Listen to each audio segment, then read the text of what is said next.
Hello, welcome to Free Bible Commentary with Pastor Teacher Dr. Bob Utley. Be sure to visit Free Bible Commentary at www.freebiblecommentary.org. Now, here's Bob. The second chapter of 2 Peter is really an elaborate discussion of false teachers, as you can see from your outline. Do we have any extra outlines? Anyone need one? Okay. I hope you've looked at those opening statements that I've made. I think they're very important to understand the relationship between 2 Peter 2, and the reason that Vernon read the book of Jude is that there is a literary borrowing from one or the other. Which way it goes, we're not sure. But all the way through, if you look at your reference Bible on the side, you'll see that the book of Jude is mentioned all the way through the second chapter of 2 Peter, and then vice versa in the book of Jude. These are dealing with the same kinds of heretics. Now, what kind of false teachers these are will determine how we interpret what Peter is saying about their heresies. And what I have done in my Bible is gone through chapter 2, and I've put A, B, C, D by the characteristics of these false teachers. Let me give you a couple, and then I want you to do that with yours. They deny the Master. I put that number A. Their immoral ways, B. In their greed, C. Messages manufactured by themselves, D. And I've gone down all the way through J on different characteristics of these false teachers to help us know who exactly we're talking about. Now, apparently, these are Gnostics. They're not Judaizers like in the book of Philippians or Galatians, but these are Gnostics like in the book of 1 John, in the book of Ephesians, Colossians. These are seemingly Christians who have tried to wed Greek philosophy and Christian revelation, and they're a hybrid. Now, Peter is going to talk about these men in very blunt languages. Now, I want you to see in your mind the outline of this paragraph so you'll kind of know where we're going. In verses 1 through 3, he's going to describe some of these unique characteristics about these false teachers. Verses 4 through 9 are one sentence in Greek. And they are three examples from the Old Testament that temporal judgment did come on unbelievers. Now, there is a highly developed discussion in 2 Peter 2 of angels. Matter of fact, there is more talk about angels and all of that in 2 Peter than anywhere else in the Bible except the book of Jude. Now, apparently these Gnostics, who believed that spirit was good and matter was evil, and they had a whole series of lesser gods in between the supreme God who couldn't touch matter because that was bad, and the God that made the Old Testament, and Jesus was one of these series. Now, in this elaborate angelology of these Gnostic false teachers, Peter uses examples that deal with angels in the Old Testament. And every one of these Old Testament examples involve an angel, as do the one about Balaam that's listed later in the chapter. Now, so with that in mind, I hope you'll follow with me in your outline, because it's quite involved tonight. I probably won't be able to finish all of the second chapter. I'm going to try to go to verse 16 and see what time it is, and us to have enough of discussion time. Okay, let's go with verse 1. Now these were the false prophets among the people, just as there will be false teachers among you also. Now, there were false prophets is a way of linking back to chapter 1, verse 19 through 21, where it talks about the prophets in the Old Testament. It's speaking of the inspiration of the Old Testament Scriptures, and it talks about true prophets in the last part of chapter 1. Now, as there were true prophets in the Old Testament, there were also false prophets. As there are true apostles in the New Testament, there are going to be false apostles in the New Testament. That's what he's trying to say. Now, when it says among the people, obviously that's talking about the Jewish people there. And then it goes on. who will insidiously introduce destructive heresies. Now this word insidiously introduce is a word that means to sneak something in alongside.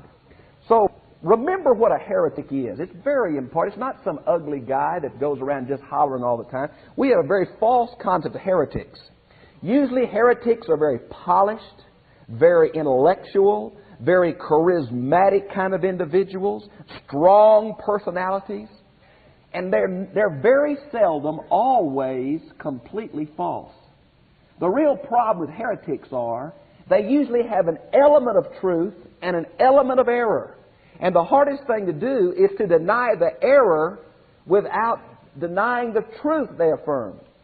In the past, heresies that come from within the church have usually been people who have either majored on a minor or elevated one point to the exclusion of all other points of theology. Now, they are usually, I said, very flashy, very intellectual people. But these guys are sneaking in their false doctrine alongside the true doctrine. There's the picture of what a heretic is, okay? Sneaking it in, undercover. You might want to see Jude 4. These same kind of guys are spoken of in 1 Timothy 6, 3 through 5. That's where my translation calls them conceited ignoramuses. Well, that's good. It'll work. But that's the kind of folks we're dealing with. Now, notice where it mentions here. My translation, I'm using William, says, insidiously introducing destructive heresies and deny the master. Now, the word there, and, is the little Greek word kai, and I think it's better translated even. He's not saying and, he's saying they've gone so far as to. They've even got to the point that they're denying the master that bought them. It's a comparison of how low they've got is that they denied the major doctrine of the Christian faith. Now, there's two possibilities here when they say deny the master. Either they are denying the deity of Christ, which is a characteristic of Gnostic teaching. If spirit is good and matter is evil, Jesus can't be fully God and fully man, because that's a philosophical impossibility for someone who's Greek-oriented. So they would deny either they deny the deity of Christ or the humanity of Christ. Now, it's funny that the early heretics, in the early centuries, never denied the deity of Christ. They denied His humanity. Now, in our day, did I get that right? I got that backwards, didn't I? These early guys would say, yes, He's a man, but deny His deity. In our day, they don't mind Jesus being, a man, but they don't want to say He's God. That's all the God spell and all the kind of things been out lately. So we've had a real switch from one that allows Him to be deity, the early centuries, in our day, who really has problems with that. They denied His manhood. We want to affirm He was really a man, but had problems in being God. It's either saying they're denying that He's fully God and fully man, or they are the people who are saying, oh yes, we believe in Jesus. Yes, we're Christians. But their lifestyle totally invalidated what they were saying. Either they denied the theology of the person of Christ, or they denied by the way they lived what they were saying about the Christian faith. Either one of those is a possibility. When it says, who has bought them, the word bought here is a word that's usually translated redeemed. It's the beautiful picture that Christ paid the price for our sins. It's the word picture of someone buying a slave off a slave market. It's the word picture of buying back a prisoner of war. We were helpless, and Christ came and died for us at the proper time. The Old Testament background to that is the beautiful word goel, which is used in the book of Ruth for the kinsman redeemer. God is our closest kin that buys us back from a situation that we were totally helpless in. Now, many have asked the question that I've asked under your discussion questions, were the false teachers true Christians? Now, I want to tell you, when you get down to 21 and 22, you have got to make a decision if we have apostasy here or if we have hypocritical believers. The place the people who want to say they're truly Christians who have apostatized is this verse right here where it says, deny the master who has bought them. They say if the master has bought them, they must be truly redeemed. Well, I'm not so sure about that, because the Bible says that Jesus has potentially bought everybody. When Jesus died, He died for the sins of everybody. Now the sins, making that applicable to each individual life is determined whether we respond to what Christ has done for us. But Jesus died for all men's sin. He bought potentially all men. Let me give you a few references you can look up later if you would. I think they're there for you.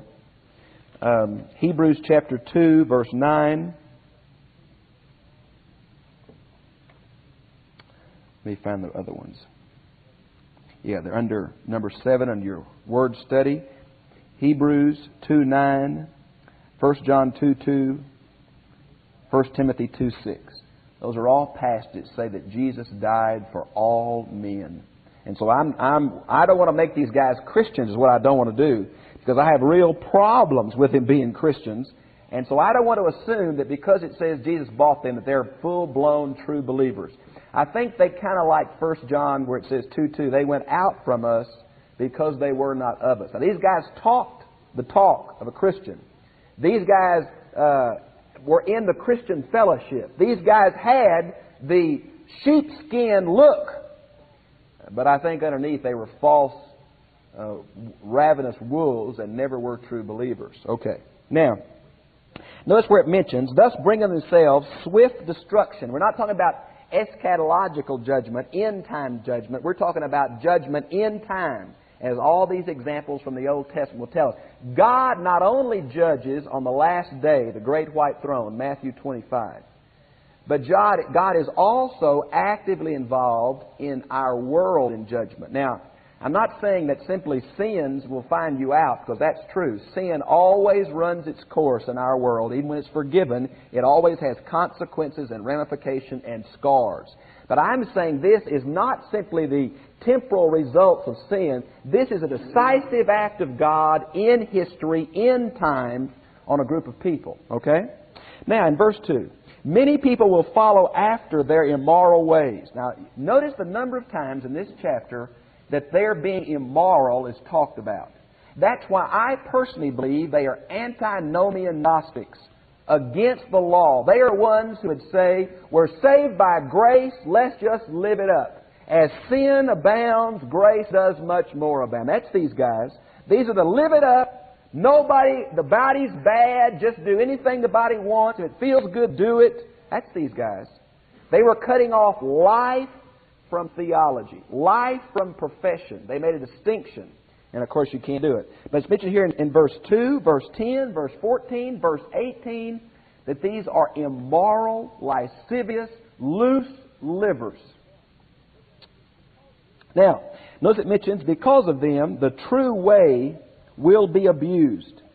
Now, the word "the way" in my translation is capitalized. Does any translation here have the word "way" capitalized? Which one, Madam A? Today's English has capital W. Anybody else have a capital W? Yes. What is it, Edwina?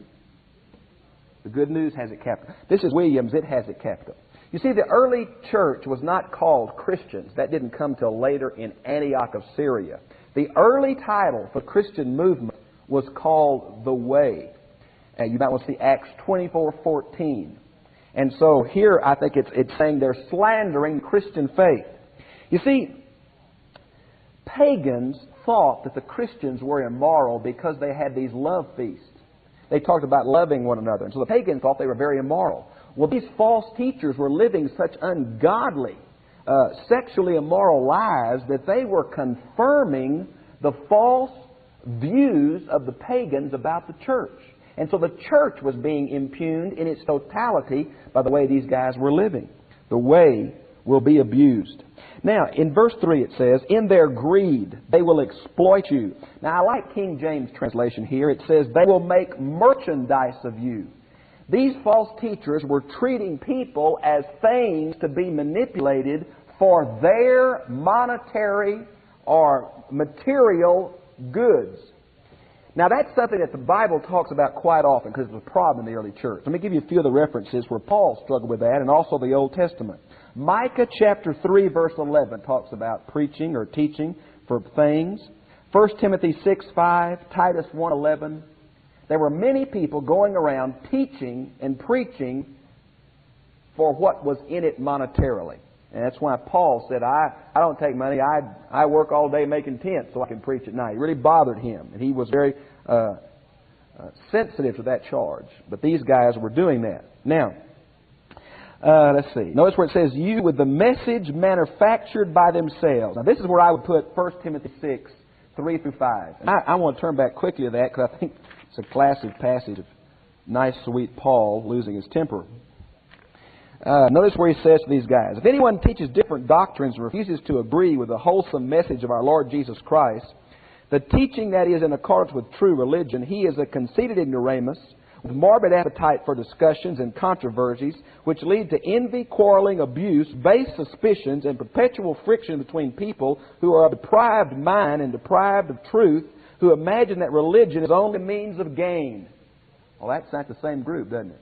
Now, what they're probably doing, either he's talking about this elaborate system we call them eons or angels or all these intermediaries between the holy God and the sinful God that finally made the matter, or it's possible they're talking about this wild genealogy stuff from the Old Testament.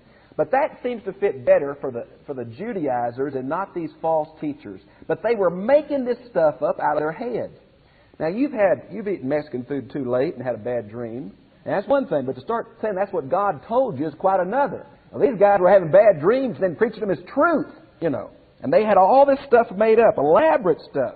Now, and then finally it says, and from old their condemnation has not been idle, and their destruction has not been slumbering.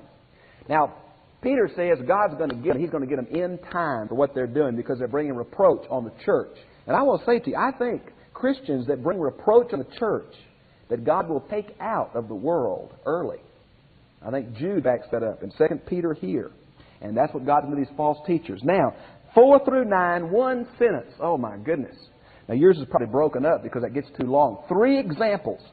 Now these are wild examples. And the reason they're wild is Peter wants to talk about the true ministry of angels as over against the false ministry of angels. But he uses some examples that are really something else. So look at number 1, and I think you'll see what I'm talking about. For if God, first class conditional, since God did not spare the angels when they sinned, but hurled them down to Tartarus and committed them to dark dungeons to await their doom. Now that is a reference to Genesis 6. Now, when Vernon read that to you in Jude, it says, because they did not keep their proper state. And then a few verses down, it talked about Sodom and Gomorrah, and it says they went after strange flesh. There are 2 different ways of describing a transition there. Something of the same kind and something of a different kind. So the word different is there. Different flesh. Talking about the homosexuals of Sodom and Gomorrah. But also, I think, talking about the angels of Genesis 6. Now, Peter is drawing from the people of his day. And let me show you why. The word Tartarus, if you have King James, it says hell, but it's not that. This is the only place in all the Bible this word is used.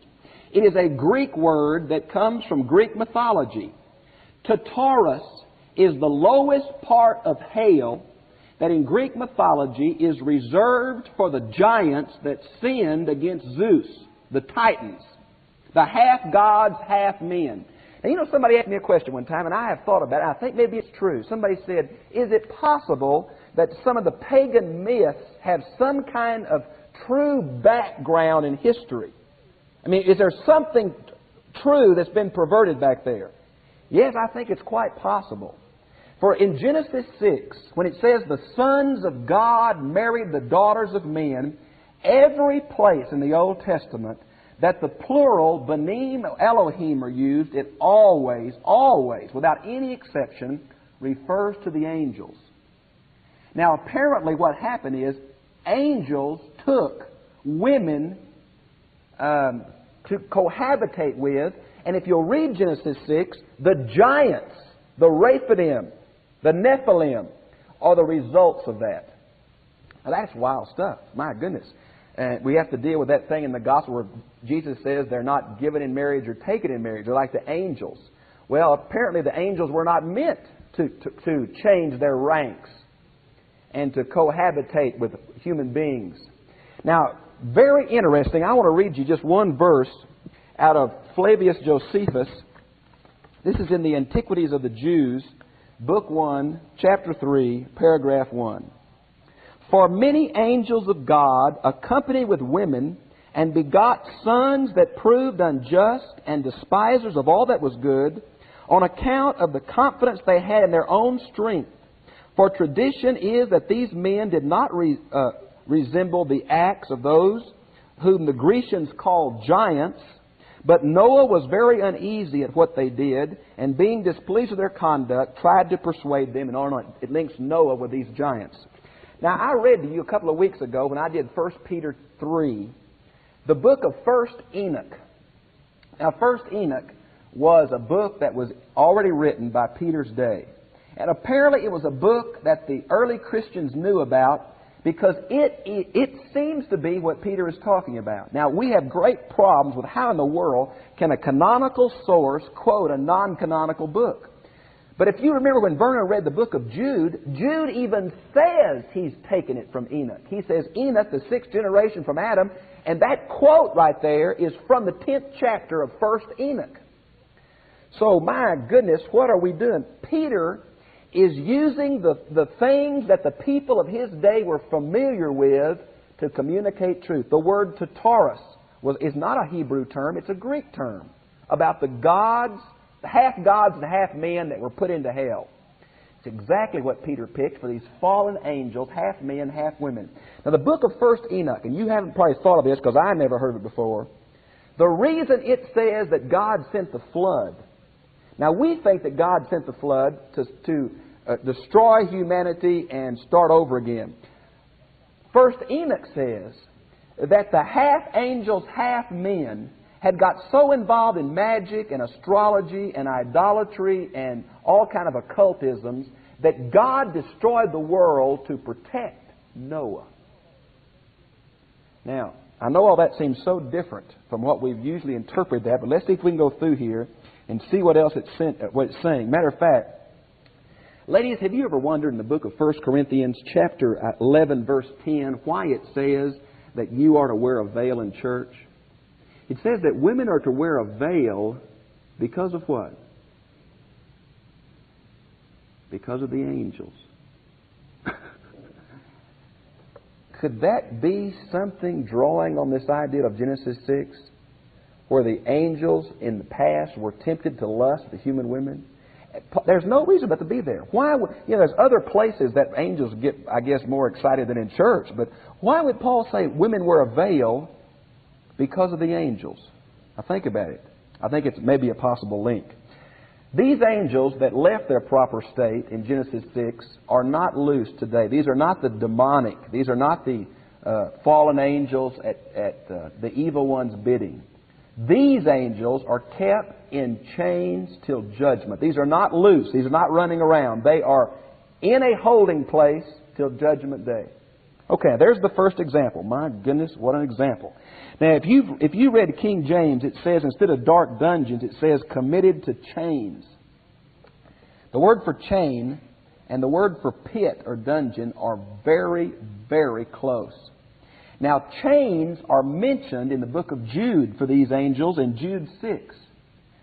But the better manuscripts here have the word that means an underground silo or grain holder. And so a better translation here is dark dungeons, not chains. But chains do appear in Jude 6. Now, and then it says in verse 5, and if he did not spare the ancient world, but preserved Noah. Now, Noah is also linked with these angels. And let me finish the rest of this quote that I made from Josephus. But Noah was very uneasy at what they did, and being displeased at their conduct, persuaded them to change their dispositions and their acts for the better. But seeing they did not yield to him, but were slaves of their wicked pleasures, he was afraid they would kill him together with his wife and children, and those they had married, so he departed out of the land. Now here again, to us it doesn't seem like that Noah, the flood, is related to angels. But if first Enoch is the background, and it seems to be, because of the book of Jude, then what we have is an example of the angels that fell, Noah and the flood linked to the angels that cohabitated with people and were a half-breed, half-angel, half-people, the giants. The reason the flood came is to protect Noah, and then down a little bit further we're going to have Sodom and Gomorrah. Were there any angels involved in Sodom and Gomorrah? You bet there were. Remember the angels that talked to Abraham and went down to protect Lot? There's angels also involved in the Sodom and Gomorrah story. So Peter is using a lot of angels from the Old Testament to refute or to clarify these false teachers' doctrine of angels. Now, so it says here, He did not spare the ancient world, but preserved Noah, a herald of righteousness. That's what He's only called that in Genesis 6:9. It's the same place the angels are talking about. Okay, sons of God and the sons of men. And 7 others. That's His wife, His 3 sons, and their 3 wives. Okay? Now, and then it says, and brought them the flood upon the world of godless people. Verse 6. And if He condemned by burning them to ashes, Genesis 19:24, the cities of Sodom and Gomorrah, making an example to godless people of what was coming to them. Okay, remember angels are involved there. And save the upright Lot, who was constantly distressed by their immoral conduct of lawless men. And as long as the upright man was living among them, his upright soul day and night was always being tormented by what he saw and heard of their lawless actions. And this is the best PR Lot ever had. In the Old Testament, Lot does not come across as someone who was uncomfortable in Sodom and Gomorrah. But this says that even though he didn't seem to be, we believe the book is the revelation of God, so Lot was upset. We know he was upset by the homosexuals that tried to get those angels, because he even offered that crowd his virgin daughters, if you remember the account in Genesis. So it was an unbelievable, mixed up, sexual, immoral gobbledygook.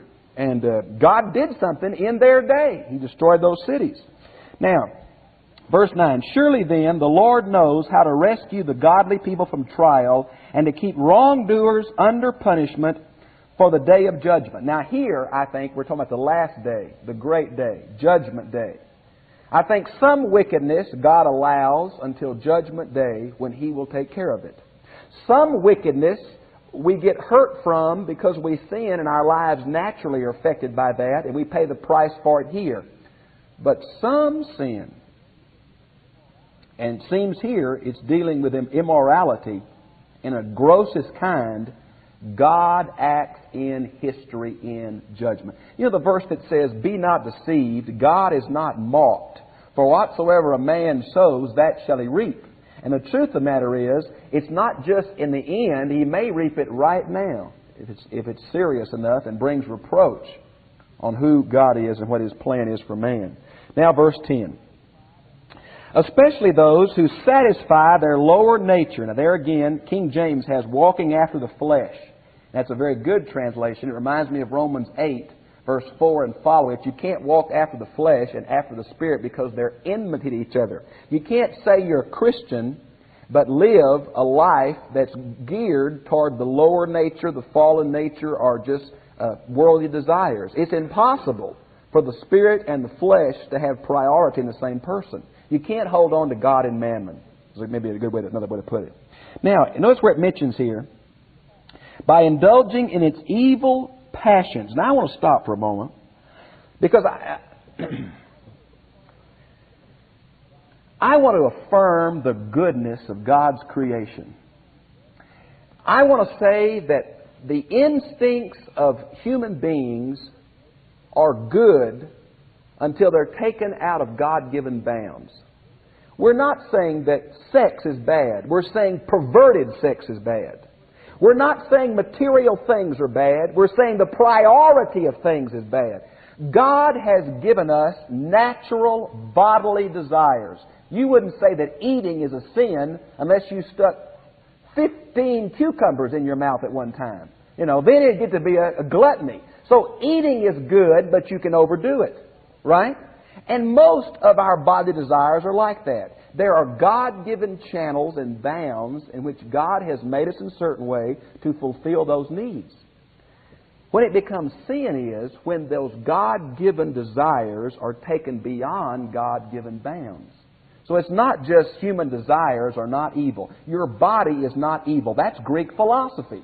Your body is good. God created it and said it's very good. He is the one that put you together with those desires. But when those desires become priority and they consume our lives and take away the priority of God in our life, they become evil. Now that's what I think it's talking about. Now notice where it says, who despise authority. Now who is the authority? Well, the next little phrase helps. Daring, headstrong men who do not tremble when they abuse. Now mine have persons of majesty. What do some other translations have? The glories or what? Angelic. Yours has angels? What translation is that? That's very interpretive. That bothers me. That just shouldn't be there. Some other translations. Yes, John? The glorious ones, a much better translation. Now, of course, the question is, who are the glorious ones? Well, I think they are angels, but they shouldn't be translating that interpretively. Let's look at it. First is the word despise authority. What authority? Human authority, angelic authority. Well, the word here is a form of the word kurios that we get the word Lord from. It's used in Colossians chapter 1, verse 16, for one of the ranks of angels. Lordships is how it's usually translated. The word glory here is also one of the ranks of angels. Now, the question is, who are these glories? Now, Jude verse 8 seems to imply that we're talking about angels. So you might want to look at Jude 8. Seems to be that angels are the best possibility, but it's not for certain, because it may mean two other things. It may mean that these people despise authority, meaning the local religious leaders are people like John, an apostle, or Peter, an apostle. The biggies in the early church. They may have despised the apostles, despised the local pastors, maybe that. Or it may be they despise the local civic leaders. The Bible also says we are to honor them. They are despisers of authority. Now, what authority? We're not sure. But because of Jude 8 and because these names are used for angels, it seems to be these guys were somehow speaking evil of the angels. They were ignorant of what they were doing, but they were railing against the majesties or the glories, which would be these angelic powers or ranks or whatever. Now, that's heavy for me. I don't think much about angels. That's just not part of my theology. I don't go around thinking of angels being here or there. To me, the indwelling Holy Spirit meets all the needs that man can have, but the Bible is very emphatic. There is a ministry of angels. There's a New Testament ministry of angels. If angels ministered to Jesus, if angels let Peter out of prison, let Paul out of prison, angels still have ministry in our day. Now, we don't talk about it much. And the Bible's not clear on what they do, when they do it, how they do it, and why they do it. But it's obvious there are supernatural forces in our world, not only the demonic, but angelic. I do believe that we have guardian angels. Now, the New Testament references are a skimp, but they're there. And so, anyway, I think those are angels. Now, notice verse 11. Whereas angels, I mention again, who are far superior in strength and power, to these beings bring no abusive accusation against them before the Lord. Now, who these beings are or who the glories are. Now, what is it talking about? Well, it's Jude, verses 8 and 9, speaking about Michael fighting with the devil over the body of Moses. Now, do you know where that quote comes from? There's no question this quote comes from here. It comes from an extra-canonical book called The Assumption of Moses. Now, why in the world Jude would quote that, I have no earthly idea. I have not been able to answer in my mind what that says about the inspiration of these non-canonical books. The easiest way for me to get out of it is to say they are drawing on things that the people of their day understood and knew as common knowledge to make a point, and was not meant to say anything about the inspiration of these non-canonical books. Let me look down a bit more. Oh yeah, verse 12. And these men are like irrational animals, mere creatures of instinct, created to be caught and killed. My goodness, what's he talking about? He's saying these people are, you know, man is created in two different realms. We have a lot in common biologically, instinctively with the animal world. Our human body functions as an animal body. It takes in food. It gives out food. The cells, you cut your cells, they're just like the cells of animals in their basic structure. So we are created to live in a biological world, the earth. But we were also created to live in a conscious understanding with the mind and heart of God. We were created in God's image, but we live in an animal world. These men who are in the image of God, but having the bodies of animals, are living as if they were only animals. They are living with nothing but instincts. Now, what instincts do you think it's talking about? Food, sex. They were doing everything possible to tear this Christian fellowship up as far as excesses in bodily desires. Okay, that's the problem here. Peter says they're like animals. Animals were created to feed man. These, I don't think it's not cannibalism, but the idea of them being just like animals is the main thrust here. Blaspheme things they do understand. Now, have you ever scared an animal in the dark or walked up on one that didn't know you were coming? How does an animal react to the unknown? It usually screams and runs, doesn't it? It's fear motive. These men are blasting or blaspheming what they don't understand or what they don't know. They're acting like animals in the way they react to the unknown. They just blast it. And of course it's talking about spiritual things. They're ignorant of that. Notice in verse 13. They think their daily luxurious living real pleasure. Now I would retranslate that because I don't think that it's talking about daily luxurious living. The New American Standard is much better there.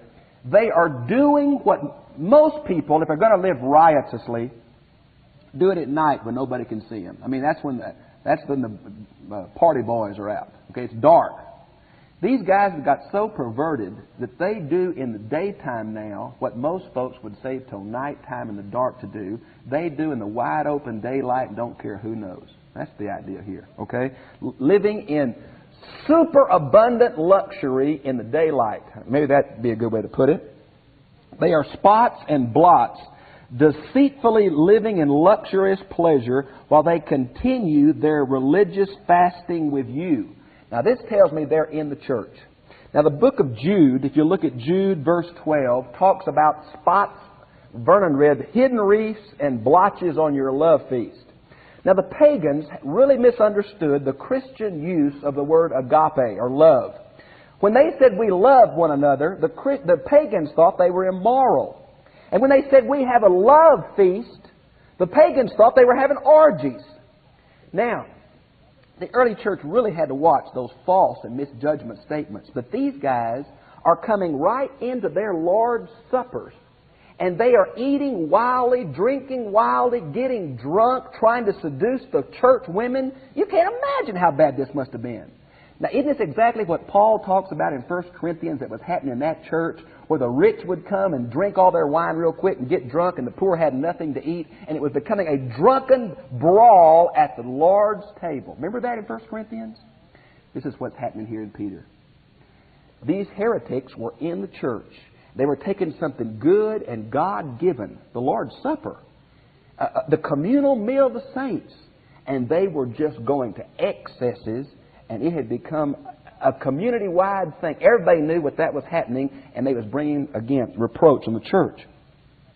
Now, some translations of 2 Peter 2 have the word love feast, but it shouldn't be there. It's not in the better manuscript. It's not in the 4 oldest manuscripts we have. It's not in Aleph, A, B, or C, but it is in the book of Jude. And I think what happened, a later copyist just stuck it in there to help us know what they're talking about. Now, that reference in 1 Corinthians is 1 Corinthians 11, 20 through 22. Now notice what these guys in verse 14, their eyes are full of adultery. No, the literal is, they have the eyes of an adulteress.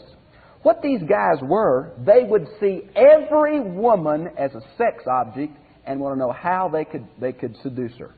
Now wasn't this tremendous at the Lord's Supper? They couldn't look at the opposite sex without lust. My word, how far have you gone when you can't look at anybody that's different than you without selfish, pleasure-oriented motives? That's all these guys saw. Now, insatiable by sin, they practice enticing unsteady souls. Guess what? They're picking on new Christians. That's what they're doing. You get a new convert from paganism, they're used to immoral living because of the pagan gods.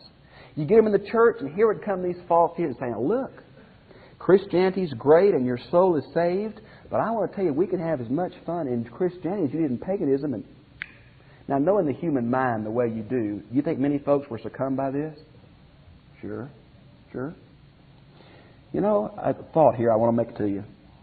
The rabbis say that the eye is the window to the soul.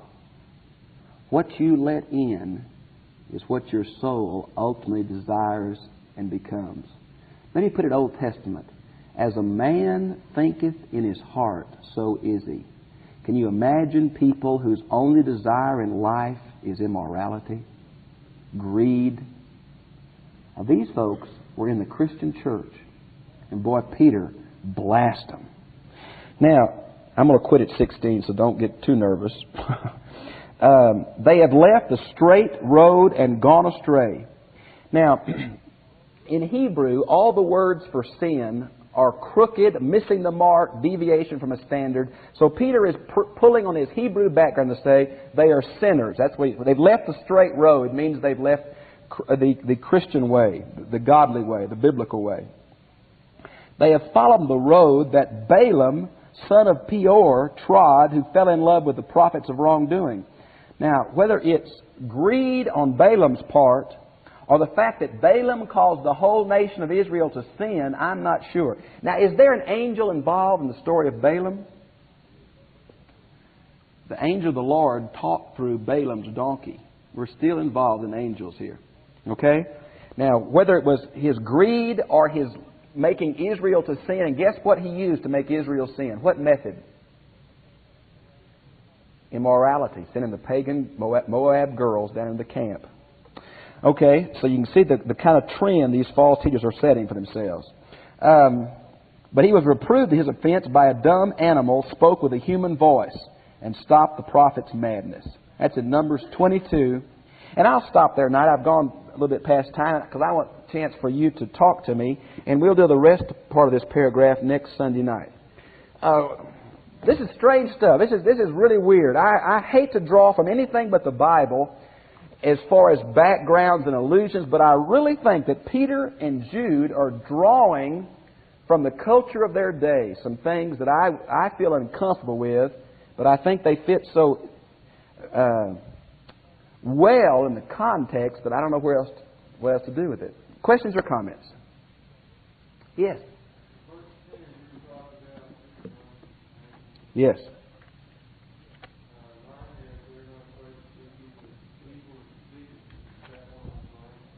Yes.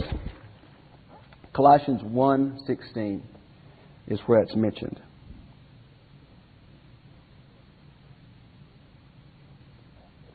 Yes, Debbie?